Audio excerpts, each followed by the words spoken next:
అధ్యక్ష,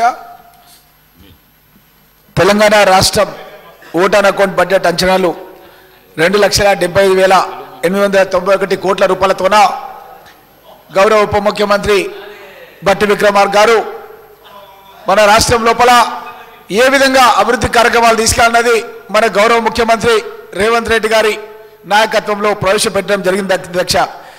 రెవెన్యూ వ్యయం 2,01,178 కోట్లు, మూలధన వ్యయం 29,629 కోట్లు. 6 గ్యారెంటీల కోసం అధ్యక్ష 53,136 కోట్లు కేటాయించిన అధ్యక్ష.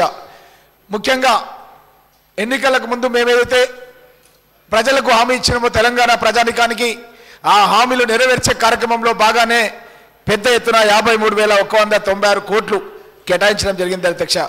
అదేవిధంగా పంచాయతీరాజ్ శాఖకు అధ్యక్ష 40,080 కోట్ల అధ్యక్ష. గతంలో జాతిపిత మహాత్మా గాంధీ గారు చెప్పారు, పల్లెల్లోనే మన యొక్క దేశం యొక్క ఆత్మ గ్రామాల్లో ఉంటుందని చెప్పి ఆ గ్రామాలు అభివృద్ధి చెందాలనే ఉద్దేశంతో 40,080 కోట్ల రూపాయలు కేటాయించడం జరిగింది అధ్యక్ష. అదేవిధంగా నీటిపారుదల శాఖకు 28,024 కోట్ల రూపాయలు కేటాయించడం జరిగింది అధ్యక్ష. ఎస్సీ ఎస్టీ గురుకుల భవనాలకు 1,250 కోట్ల రూపాయలు కేటాయించడం జరిగింది అధ్యక్ష. వ్యవసాయ శాఖకు 19,746 కోట్లు కేటాయించడం జరిగింది అధ్యక్ష. ఈ విధంగా అధ్యక్ష వైద్య రంగానికి 11,500 కోట్ల రూపాయలు, విద్యుత్ గృహజ్యోతికి అధ్యక్ష 2,418 కోట్ల అధ్యక్ష. గ్రామాల లోపల విద్యుత్ అధికారులు ఆల్రెడీ తిరుగుతున్నారు అధ్యక్ష.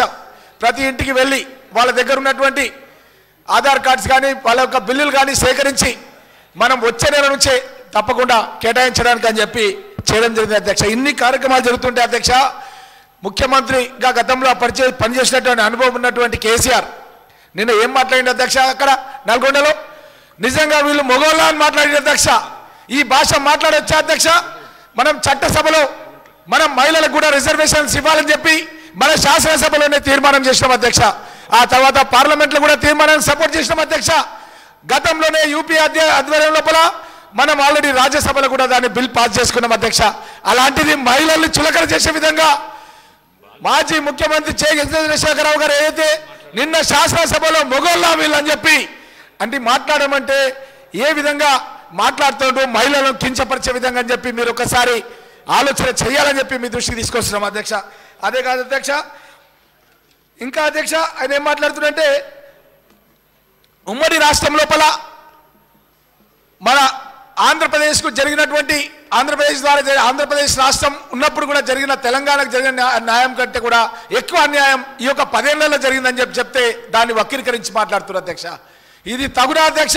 ఒక ముఖ్యమంత్రిగా ఉండి శాసనసభకు రాకుండా బయట ఎక్కడో ఉండి మన రాష్ట్రాన్ని అధోగతి పాల్పొందించి సుమారు 7 లక్షల కోట్ల రూపాయలు అప్పు చేసి ఆ యొక్క ప్రాజెక్టు కూడా ఈరోజు నిరవర్ధకంగా అయిపోయి నీళ్లు కూడా పారించలేని పరిస్థితిలో ఉండి మనమంతా కూడా అధ్యక్ష అప్పుడు మన వికారాబాద్, పరిగి, కొడంగల్, తాండూరు ప్రాంతాలకు నీళ్లు రావాలని అప్పుడు 3 ఎంపీలు, అప్పుడు రేవంత్ రెడ్డి గారు ముఖ్యమంత్రి గారు, ఇప్పుడు అదేవిధంగా ఉత్తమ్ కుమార్ రెడ్డి గారు నీటిపారుదల శాఖ మంత్రి గారు, అదేవిధంగా కోమటిరెడ్డి వెంకటరెడ్డి గారు, వారు 3 కూడా మన దగ్గర మన షాద్నగర్ పరిగికి మధ్య కొందుర్గు, పరిగి, లక్ష్మీదేవిపల్లి ప్రాజెక్టు కట్టాలని చెప్పి మనమంతా కూడా ఈ గత ప్రభుత్వంలో ఆ ప్రభుత్వం కట్టాలని చెప్పి మనం న్యాయబద్ధంగా డిమాండ్ చేసినాం అధ్యక్ష.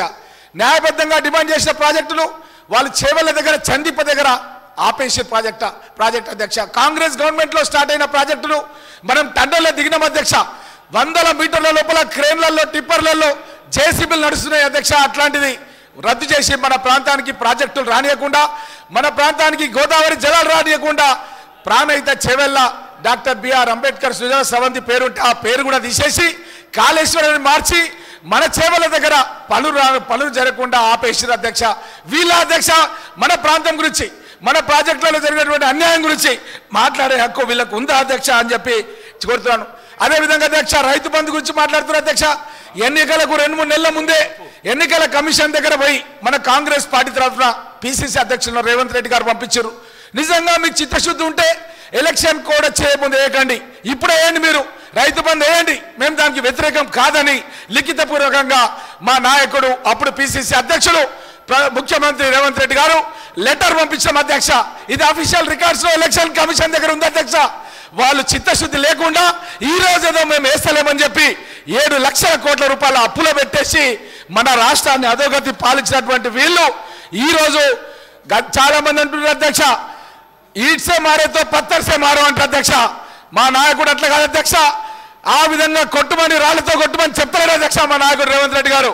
రేవంత్ రెడ్డి గారు ఏమంటుందంటే వాళ్ళు ఒక మాట మాట్లాడితే మాటకు కట్టుబడిన జవాబు ఇస్తాం, అప్పుడే ఒక మెసేజ్ పోతుంది. మనం కనుక ఈ విధంగా ఉంటే ఈ భాషకు ఎప్పుడు కూడా ఇంకా మళ్ళీ వాళ్ళు మార్చుకునే అవకాశం కూడా లేదు అధ్యక్ష. ఈ భాషను స్టార్ట్ చేసింది ఎవరు అధ్యక్ష? కేసీఆర్ గారు. ఏ సభలో అయినా సరే మహిళల్ని కూడా సన్యాసులను మాట్లాడిన అధ్యక్ష, విధవలను మాట్లాడిన అధ్యక్ష. ఈ విధంగా తెలంగాణ సమాజంలోనే కవులు కళాకారులంతా కూడా బాధపడుతున్నారు అధ్యక్ష.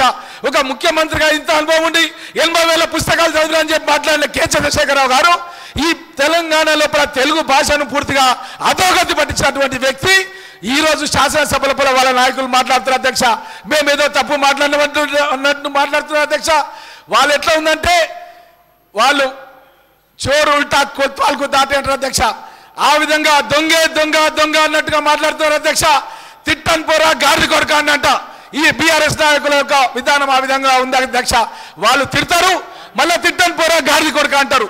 ఈ విధంగా వాళ్ళు మన రాష్ట్రం లోపల తెలంగాణ లోపల పూర్తిగా మన భాషను పూర్తిగా తిరోగమనం చేసిన అధ్యక్ష.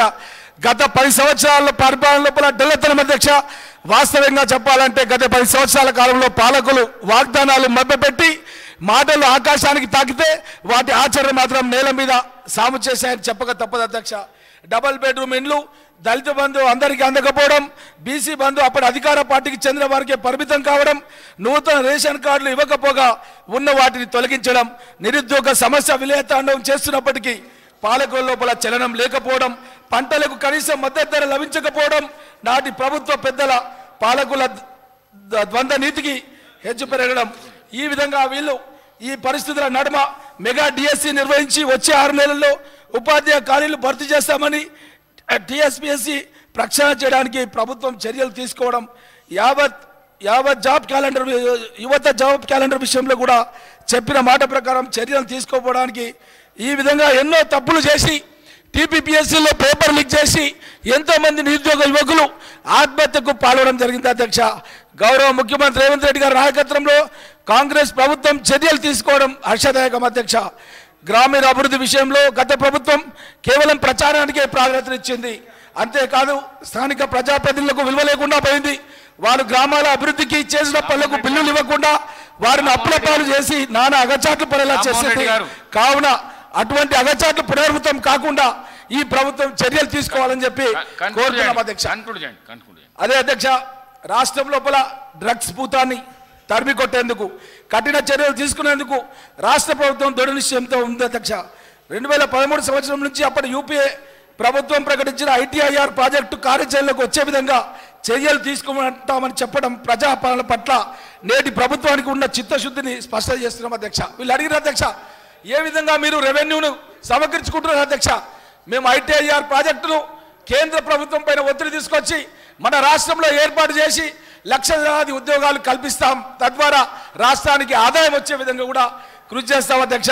అయితే గత 10 సంవత్సరాల పాలన అధ్యక్ష ప్రభుత్వ నిర్వహణ కారణంగా విద్యుత్ సంస్థలు 81,516 కోట్ల అప్పుల్లో కూరుకుపోవడం, అదేవిధంగా 50,275 కోట్ల మేర నష్టాల్లో కూరుకుపోవడం ఆందోళన కలిగిస్తుంది అధ్యక్ష. ఈ విషయంలో రాష్ట్ర ప్రభుత్వం విద్యుత్ సంస్థలను గట్టెక్కించే ప్రయత్నం చేయాలి అధ్యక్ష. అదేవిధంగా గత ప్రభుత్వ నిర్వాహకం కారణంగా పౌర సరఫరా కార్పొరేషన్ 56,000 కోట్ల అప్పులు, నష్టాలు 11,000 కోట్లకు చేరుకోవడం, ఇలా ప్రతి శాఖకు అప్పుల కుప్పగా మారిపోయాయి అధ్యక్ష. గత 10 సంవత్సరాల కాలంలో అనేక వర్గాలు సంఘాలు అణిచివేతకు వివక్షకు గురైన అధ్యక్ష. రైతులు, పేదలు, ఎస్సీలు, ఎస్టీలు, బీసీలు, మైనార్టీలు, మహిళా యువత, అమరవీరుల కుటుంబాలు, ఉద్యమకారులు, ఉద్యోగులు, రిటైర్డ్ ఉద్యోగులు, కార్మికులు, ఇతర ప్రతి వర్గం కూడా అణిచివేతకు గురైంది అధ్యక్ష.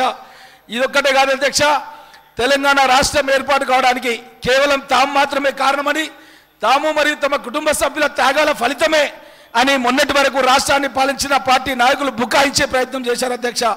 ఈ కారణంగా అమరవీరుల త్యాగాలకు, ఉద్యమకారుల తెగువకు ఇక్కడి